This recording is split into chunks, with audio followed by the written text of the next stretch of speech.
बच्चों, आज हम लोग अपवर्तनांक रिफ्रैक्टिव इंडेक्स के बारे में अध्ययन करेंगे और रिफ्रैक्टिव इंडेक्स के बीच में अपवर्तनांक के बीच में रिलेशन क्या होता है उसके बारे में देखेंगे।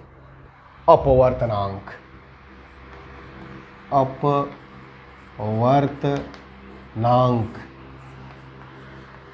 रिफ्रैक्टिव इंडेक्स क्या होता है। तो सबसे पहले हम देखते हैं इसमें नंबर 1 निरपेक्ष अपवर्तनांक। निरपेक्ष अपवर्तनांक क्या होता है? एब्सोल्यूट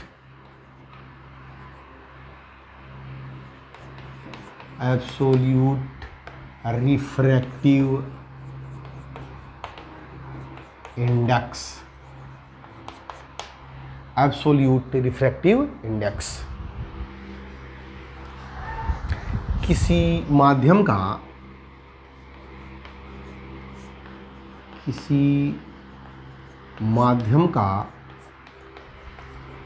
निरपेक्ष अपवर्तनांक, किसी माध्यम का निरपेक्ष अपवर्तनांक निर्वात में प्रकाश की चाल c तथा उस माध्यम में प्रकाश की चाल v के अनुपात के बराबर होता है। माध्यम का निरपेक्ष अपवर्तनांक को लिखते हैं n से। n बराबर निर्वात में प्रकाश की चाल v और उस माध्यम में प्रकाश की चाल v। n बराबर c/v, या कह सकते हैं माध्यम में प्रकाश की चाल, माध्यम में प्रकाश की चाल v बराबर c/n। ये भी फार्मूला होता है और ये भी फार्मूला होता है। और एक होता है सापेक्ष अपवर्तनांक। क्या होता है? नंबर 2 सापेक्ष अपवर्तनांक। रिलेटिव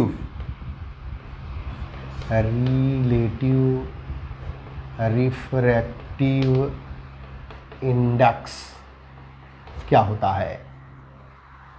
सापेक्ष अपवर्तनांक का मतलब होता है किसी एक माध्यम का दूसरे माध्यम के सापेक्ष अपवर्तनांक पहले और दूसरे माध्यमों में प्रकाश के चालों के अनुपात के बराबर होता है। लिखिए इसको, सापेक्ष अपवर्तनांक किन्हीं दो माध्यमों का सापेक्ष अपवर्तनांक, किन्हीं दो माध्यमों का सापेक्ष अपवर्तनांक पहले व दूसरे माध्यमों में प्रकाश की चाल के अनुपात के बराबर होता है। यदि पहले माध्यम में प्रकाश की चाल v1 व दूसरे माध्यम में प्रकाश की चाल v2 है, तो सापेक्ष अपवर्तनांक n बराबर v1 बाई v2। दो माध्यम हमेशा क्या रहेंगे, एक रेरर मीडियम होगा और एक क्या होगा, डेंसर मीडियम होगा। जो कुछ भी हो सकता है, वो एयर हो सकता है, वाटर हो सकता है, एयर हो सकता है, ग्लास हो सकता है, वाटर हो सकता है, ग्लास हो सकता है। यानी उन दोनों मीडियमों में प्रकाश की चाल को निकाला जाए और डिवाइड किया जाए तो उन दोनों का अनुपात कहलाता है सापेक्ष अपवर्तनांक। अगर उनमें से एक प्रकाश का चाल निर्वात में हो और कि मीडियम में हो और उन दोनों का अनुपात निकाला जाए तो कहलाएगा निरपेक्ष अपवर्तनांक। अपवर्तनांकों के बीच संबंध, रिलेशन बिटवीन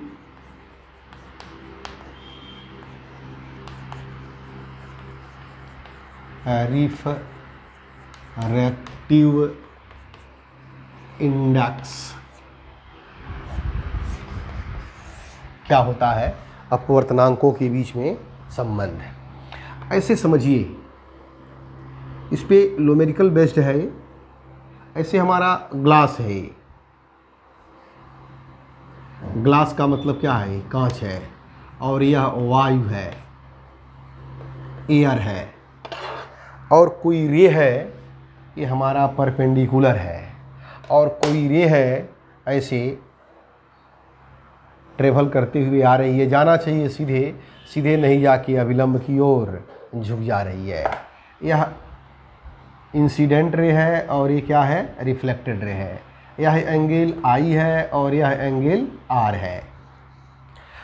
अगर हम क्या करें कि यहाँ पर एक प्लेन मिरर लगा दें, ऐसे मिरर, तो और इस पर परपेंडिकुलर जब ये लाइट गिरेगी तो पुनः क्या होगी, रिफ्लेक्ट हो जाएगी, और रिफ्लेक्ट होगी तो ऐसे क्या होगी, ये वापस भी लौट जाएगी।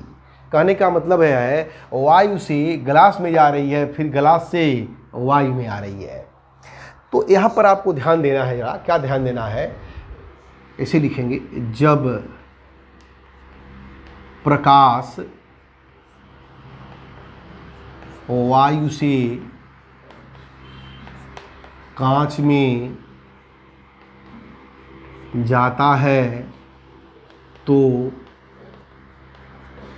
स्नेल के नियम से, स्नेल के नियम से जब कहा जाता है वायु से कांच में, एयर से ग्लास में, तब लिखेंगे इसको ANG, वायु के सापेक्ष कांच का अपवर्तनांक। ANG का मतलब क्या हुआ, वायु के सापेक्ष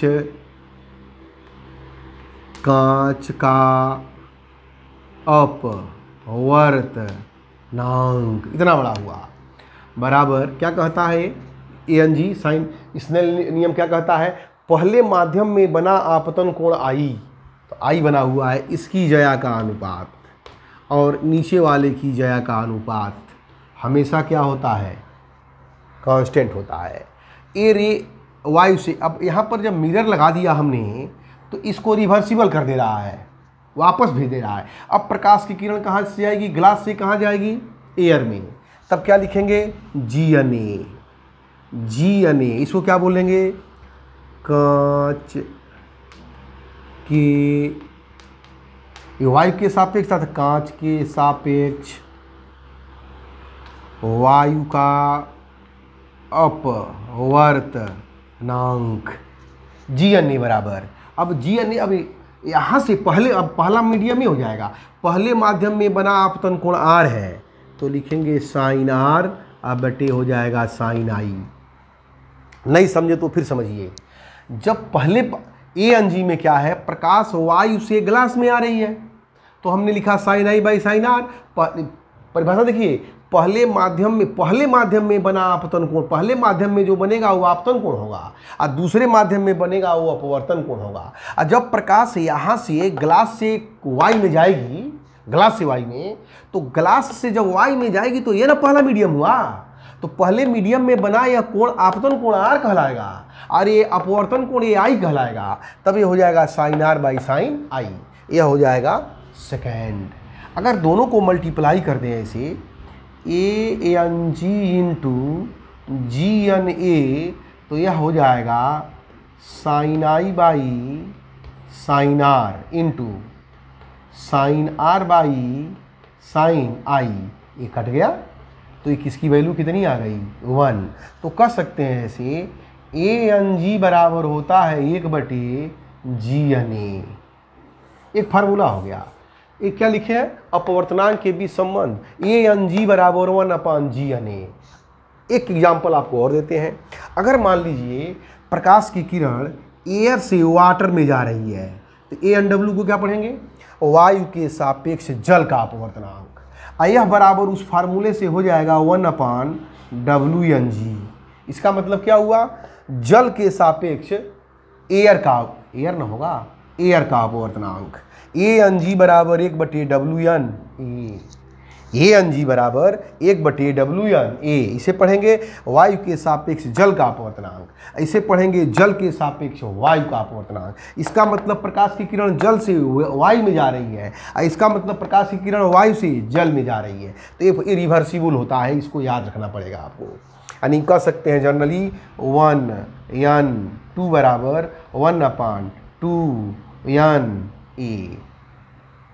तो पहले माध्यम के सापेक्ष दूसरे माध्यम का अपवर्तनांक बराबर 1/ दूसरे माध्यम के सापेक्ष पहले माध्यम का अपवर्तनांक। इसे याद रखेंगे। ये ऐसे कई मीडियम हैं ऐसे। ये ऊपर की तरफ ये मान लेते हैं ऊपर एयर है और ये हमारा जल है, वाटर है, और ये जो है कांच है, और फिर नीचे क्या है एयर है। यह है वायु, यह है जल, यह है कांच, फिर यह है वायु। ऐसे समझिए। यह है एयर, यह है वाटर, यह है ग्लास, और फिर ये क्या है एयर। इसमें करना क्या है ध्यान देना है आपको। एक यहाँ पे हमने परपेंडिकुलर ड्रा किया और एक हम प्रकाश की रे को लाए ऐसे, ये जो है ऐसी रे आ रही है। यह एंगल आई है और ये ऐसे न जा कर के थोड़ी सी क्या होगी ऐसे डेविएट हो जाएगी।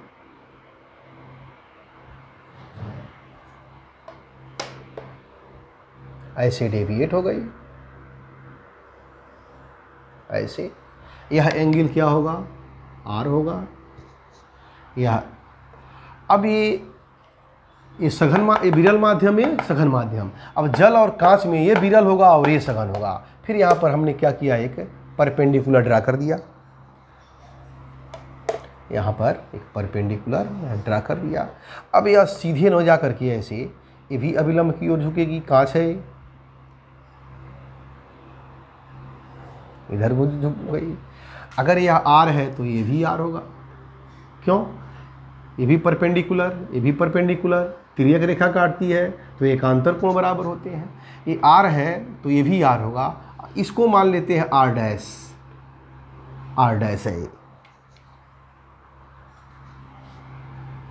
ये बीच का जो एंगल है आर डैश। अब हमने यहां पर भी एक परपेंडिकुलर मान लिया।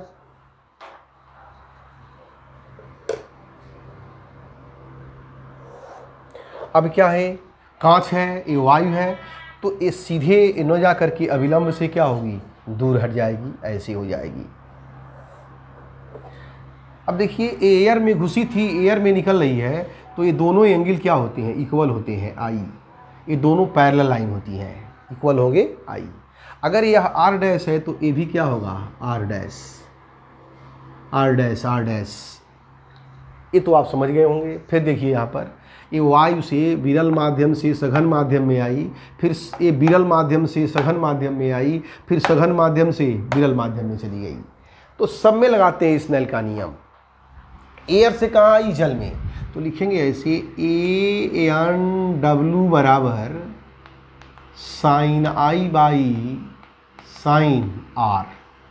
अब इन दोनों के लिए डब्ल्यू एन जी बराबर, अब यहाँ आर है यहाँ आर डैश है, तो लिखेंगे sine R upon R dash, पहला माध्यम दूसरा माध्यम। फिर इन दोनों के लिए ये पहला माध्यम या दूसरा माध्यम, तो इसको लिखेंगे क्या लिखेंगे? जी एन ए। इसको लिखेंगे जी एन ए बराबर क्या लिखे? जी एन ए, ग्लास से वाई में, एयर में, जी से ए में जा रही है, तो लिखेंगे sine R dash upon sine I, R dash upon I. अब आइए देखिए तीनों का मल्टीप्लाई करते हैं। अगर A N W into W N G into G N A बराबर sine I by sine R, sine R by sine R dash, sine R dash by sine I, तो ये सब कट जाएंगे। सब कट करके क्या हो गए? 1।